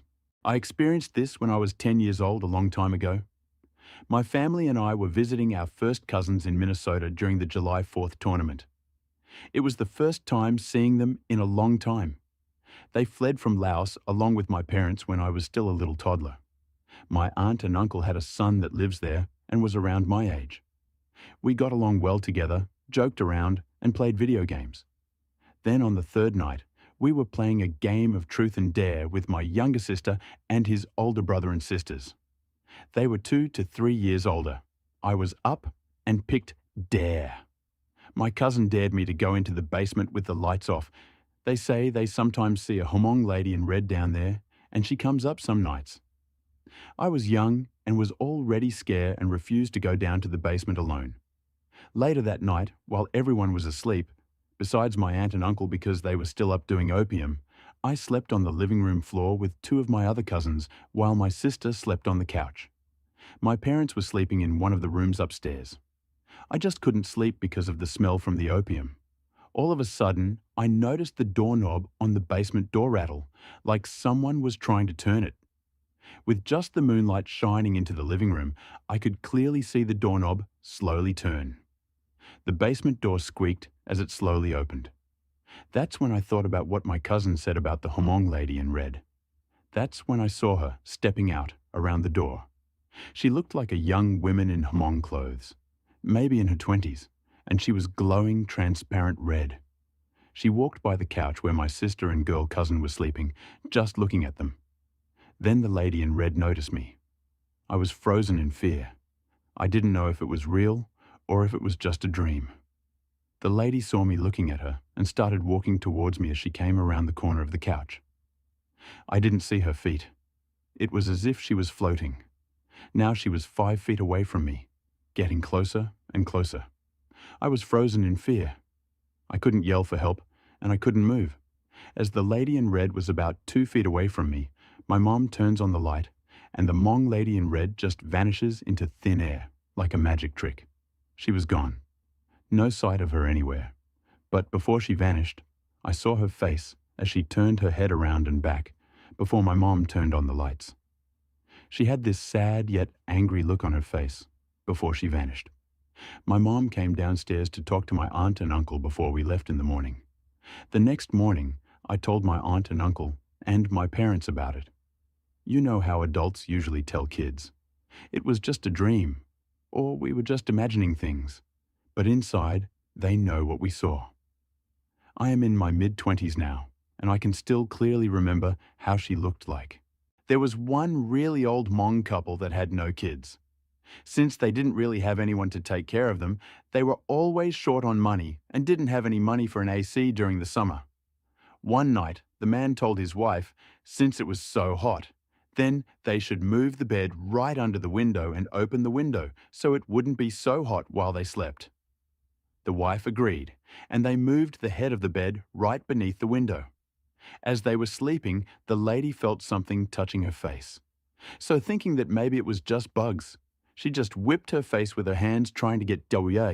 It was to buzz off. Then again, she felt something touching her face. She did the same thing once again. A few moments later, again she felt something touching her face. This time, she was ticked off and tried to grab WE was touching her face so she could squash it. As soon as she caught it, she noticed it wasn't a bug but felt like a small hand. She opened her eyes and noticed she was holding onto a little hand that came from outside the window.